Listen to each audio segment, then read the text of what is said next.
Hey, what's up you guys? It's Dorothy and welcome back to my channel. In today's video, we're going to go into chapter 91 of Speak by Lori Halse Anderson. After this chapter, we will only have one left and then the book will be completely over. So let's get right into this to see what else is going to happen in the last two chapters of this book. This video may contain sensitive topics and foul language. If you do not wish to continue, please click off of the video now. You have been warned. Pray. I'm waiting for the clock to end the daily torture by algebra session when whammo, a thought slams into my head. I don't want to hang out in my little hidey hole anymore. I look behind me, half expecting to see a sniggering back row guy who beamed me with an eraser. Nope, the back row was struggling to stay awake. It was definitely an idea that hit me. I don't feel like hiding anymore. A breeze from the open windows blows my hair back and tickles my shoulders. This is the first day warm enough for a sleeveless shirt. Feels like summer. After class, I trail behind Rachel. Andy is waiting for her. She won't even look at him. The kid from Portugal is now Rachel's numero uno. Ha! Double ha! Serves you right, you scum. Kids stare at Andy, but nobody stops to talk. He follows Greta, Ingrid, and Rachel down the hall. I'm a few steps behind him. Greta Ingrid spins around and tells Andy exactly what he should do to himself. Impressive. Her language skills have really improved this year. I'm ready to do a victory dance. I head for my closet after school. I want to take the poster of Maya Angelou home, and I'd like to keep some of my tree pictures and my turkey bone sculpture. The rest of the stuff can stay as long as it doesn't have my name on it. Who knows, some other kids may need a safe place to run to next year. Haven't been able to get rid of the smell. I leave the door cracked open a little bit so I can breathe. It's hard to get the tree pictures off the walls without tearing them. The day is getting hotter, and there's no circulation in here. I open the door wider. Who's going to come by now? By this point in the year, teachers take off faster than students when the final bell rings. The only people left are a few teams scattered on the practice fields. I don't know what to do with the comforter. It's really too ratty to take home. I should have gone to my locker first and gotten my backpack. I forgot about the books that are in here. I fold the comforter and set it on the floor. Turn out the light and head out the door for my locker. Somebody slams into my chest and knocks me back into the closet. The light flicks on and the door closes. I am trapped with Andy Evans. He stares at me without talking. He is not as tall as my memories, but is still loathsome.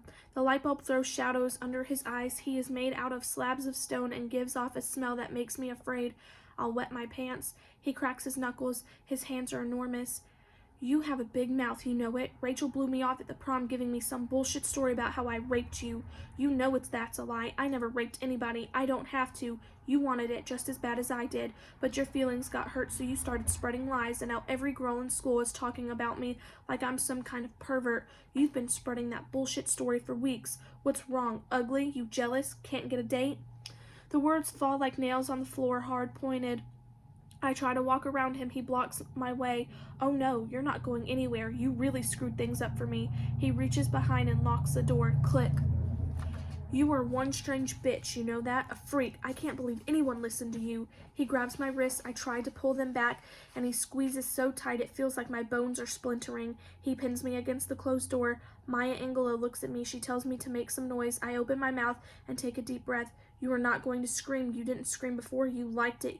You're jealous that I took out your friend and not you. I think I know what you want. His mouth is on my face. I twist my hand. His lips are wet. His teeth knock against my cheekbone. I pull my arms again, and he slams his body against mine. I have no legs. My heart wobbles. His teeth are on my neck. The only sound I can make is a whimper. He fumbles to hold both my wrists in one hand. He wants a free hand. I remember. Metal hands. Hot knife hands. No. A sound explodes from me. No.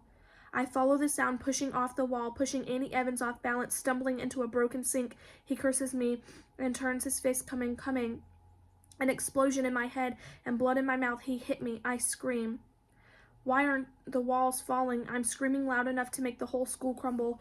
I grab for anything, my potpourri bowl. I throw it at him. It bounces to the floor. My books. He swears again. The door is locked. He grabs me, pulls me away from the door, one hand over my mouth, one hand around my throat. He leans me against the sink. His fists mean nothing to him.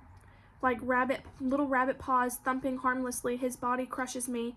His fingers wave overhand, looking for a branch, a limb, something to hang on to. A block of wood, the base of my turkey bone sculpture. I slam it against Maya's poster. I hear a crunch. It doesn't hear it.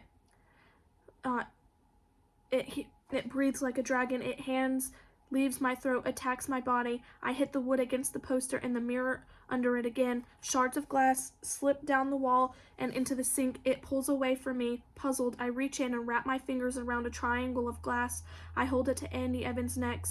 He freezes. I push just hard enough to raise one drop of blood. He raises his arms over his head.